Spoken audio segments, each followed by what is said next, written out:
Hey guys, so I'm going to go ahead and just talk about the book we just finished. Um, I I really enjoyed it. I wish, there was a couple more chapters to maybe talk about what Janie's doing now and like how she's progressed and things like that. But I'm just gonna go ahead and get into the notes that I have and answer some of the questions that Professor Baker posted. And yeah, so the first question that I was going to answer is, why does Janie shoot Tea Cake? Um, Tea Cake is her husband at the time, and he's not treating her well anymore. It's getting like bad, and they finally were starting to be something, you know.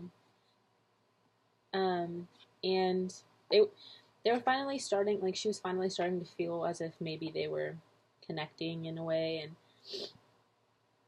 then he starts going to like into these like crazy like paranoia like state of mind. And um she, pulls the gun. Janie pulls the gun off the wall to try and scare him, get him to like calm down.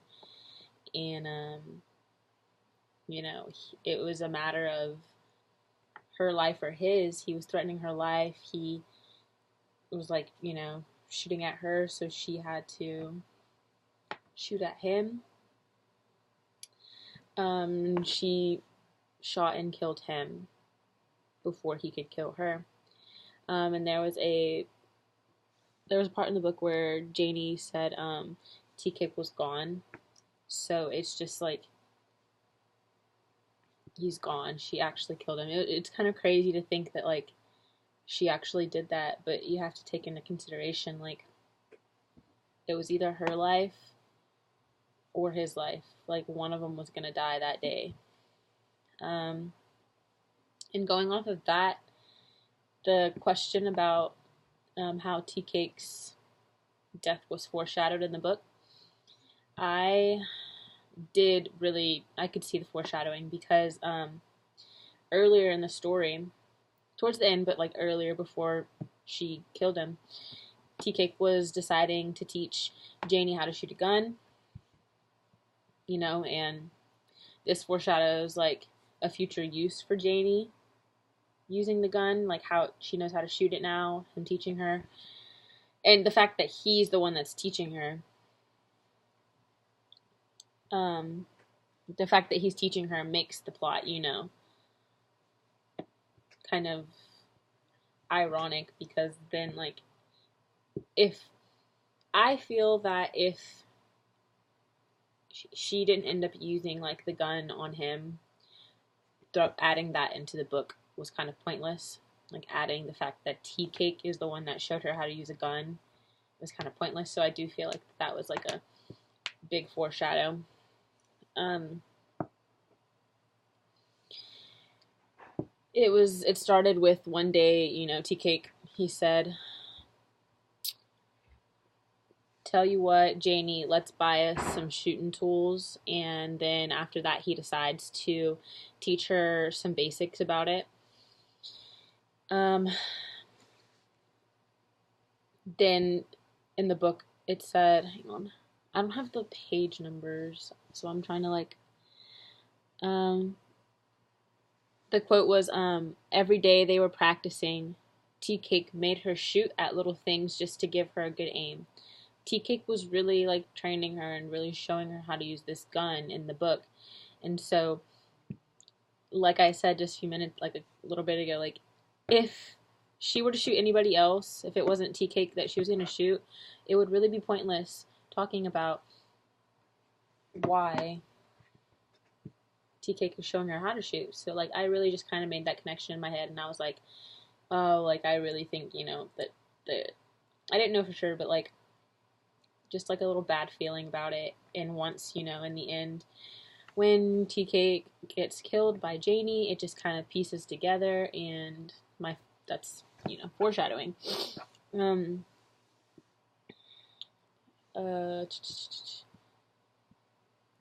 so on the question talking about what Janie was searching for, and then did she find it, is the question that Professor Baker gave us. I think that this whole time Janie was like searching for herself throughout the novel. Um, she wanted to find herself in like ways that like she was never allowed to. She was always told she couldn't do this, she couldn't do that, like, and also just you know, she just wanted to be an individual and not just one amongst the mass of people. And something I also just kind of noticed was that like throughout the book, it's always her and a man, her and a man, her and a man, her and a man. And I feel like once she kills Tea Cake, it was sad for her, but like once she kills Tea Cake, you finally see Janie like in a different light. You finally see her as just Janie, not Janie and a man. It's Janie. And I feel like, you know, now she can really focus on, you know, that search for her true self. She just, like, after his death, like, I feel like she did take it hard. I mean, obviously he was treating her bad and he was crazy and stuff. And, but that was the one that she felt that her heart loved. So it was sad to see all of that happen. But after that, I really do think that you can just see Janie in this new light. And it's Janie. And it's herself. And it's, you know, back to just being this beautiful woman with like rope hair, and back into that kind of scenario, and not just like Janie and a man and Janie and Tea Cake. And I really feel that now Tea Cake is gone, she's gonna have that ability to really focus on herself and focus on finding herself. And she's really just going to be able to shine. And that's why I wished there was like maybe a couple more chapters in the book to talk about, you know, if she found herself, how she found herself, like what she's doing with herself now, you know, after her move and after like the death of Tea Cake. If she really took that opportunity to become, you know, Janie, an individual, and to just, you know, break through all the, you know, stigmas that she had, and she couldn't do this, and she was bound to being like this woman who's with a man and not, you know, her own woman. So I wish we really could have seen more of that throughout the novel, but can't write a book ourselves. Next was, you know, the role of religion in the book.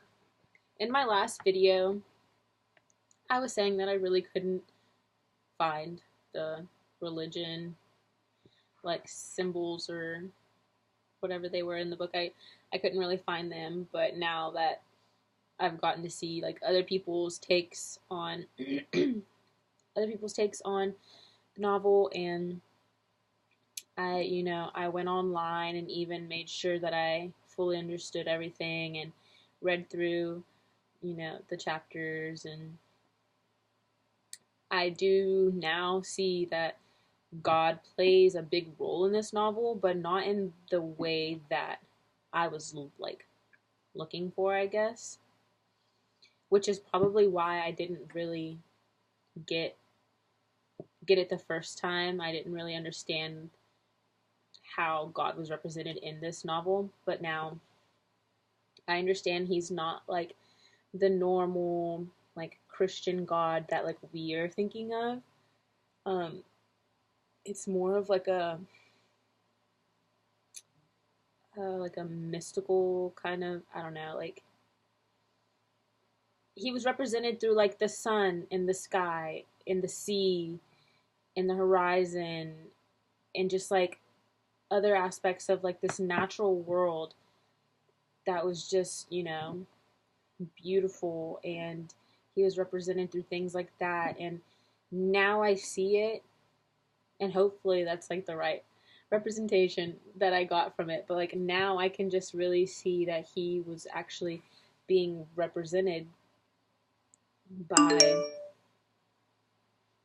you know, these natural things, not by them saying like biblical things. Um, there was one time, and I think it was in chapter 12, where they made a brief reference to like the church. But like other than that, like God in this novel, religion in this novel was depicted as like, the moon, the sky, the sea. Um, and I feel too like her quest, her search for freedom, her search for herself in this novel was a very like spiritual one, because her ultimate goal was like just to find herself in this world, and she just felt like she was so misunderstood. And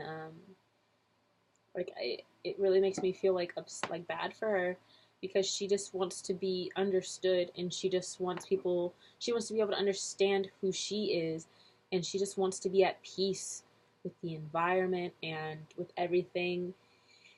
And so I feel like her ultimate goal was just to be herself, and that in its own is a spiritual quest. And that was what I found in the religion aspect. I hope that answers the questions. Um, that's all I have for this reflection video, so thanks for watching.